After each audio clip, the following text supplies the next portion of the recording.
आज हम पढ़ेंगे प्रसार शिक्षा के सिद्धांत के बारे में। प्रसार शिक्षा के सिद्धांत की पहली वीडियो हमारी प्लेलिस्ट में है, उसे अवश्य देख लें। इसके बाद ही इस वीडियो को देखें तो समझ में आएगा।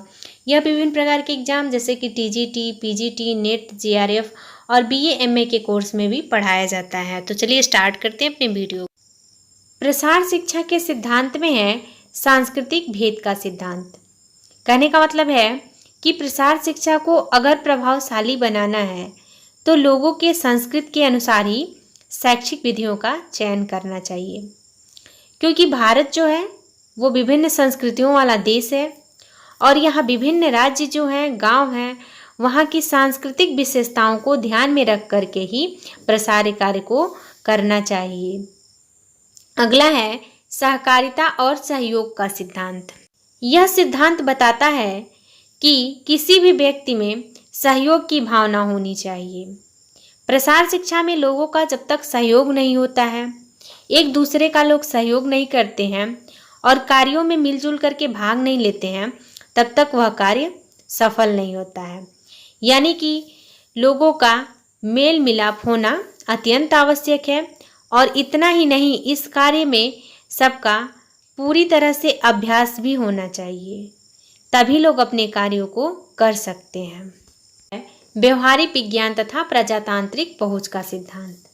यह सिद्धांत बताता है कि लोगों में आपसी विचार विमर्श होना चाहिए तथा लोग एक दूसरे के सुझाव विचार विमर्श के आधार पर ही कार्य करें, क्योंकि वास्तविक स्थिति में लोगों के साथ जब विचार किया जाता है तभी समस्याओं का समाधान हो पाता है। अगला है करके सीखने का सिद्धांत। सीखने का सिद्धांत। यह सिद्धांत बताता है कि कोई भी प्रसार कार्यकर्ता व्यक्ति है, उसे किसी भी कार्य को स्वयं करके सीखने पर ही बल दिया जाए। जब तक व्यक्ति अपने हाथों से कार्य को नहीं करता है तब तक उसकी सफलता और असफलता का ज्ञान उसे नहीं होता है।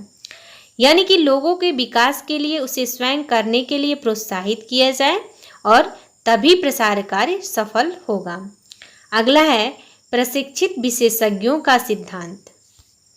प्रसार शिक्षा का यह सिद्धांत बताता है कि किसी भी कार्यक्रम की सफलता के लिए आवश्यक है कि सभी क्षेत्रों में एक विशेषज्ञ उपलब्ध हों। इनका कार्य अनुसंधान तथा प्रसार के संस्था के बीच होना चाहिए और लोगों के संपर्क में होना चाहिए तथा जो भी नई प्रकार की जानकारियां आती हैं या जो भी नए प्रकार के उपकरण आते हैं, उनकी जानकारी एक प्रशिक्षित व्यक्ति द्वारा ही किसानों को दी जाए, तभी व्यक्ति उस कार्य को सही ढंग से करेगा और उसमें उसे सफलता प्राप्त होगी।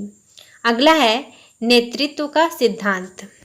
प्रसार शिक्षा का यह सिद्धांत बताता है कि प्रसार कार्य को अगर गति प्रदान करनी है, यानी कि उसको सही ढंग से संचालित करना है, तो कोई भी व्यक्ति अकेले कार्य न करे।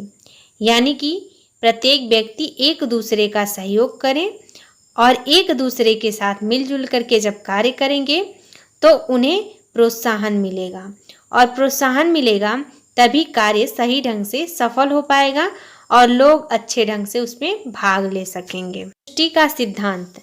प्रसार कार्य में लोगों की संतुष्टि का ध्यान रखना अत्यंत आवश्यक है, क्योंकि जब तक कोई भी व्यक्ति अंतिम लाभ से संतुष्ट नहीं होता है तो अधिक दिनों तक कार्य चलने की संभावना नहीं रहती है।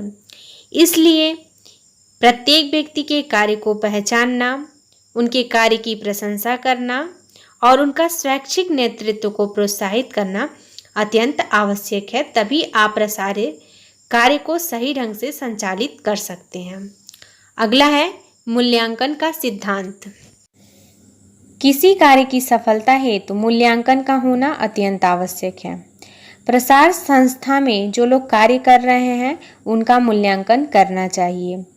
इससे यह पता चलता है कि कार्यक्रम में क्या अच्छाइयाँ हैं और क्या नहीं अच्छाइयाँ हैं, इन दोनों का पता चलता है।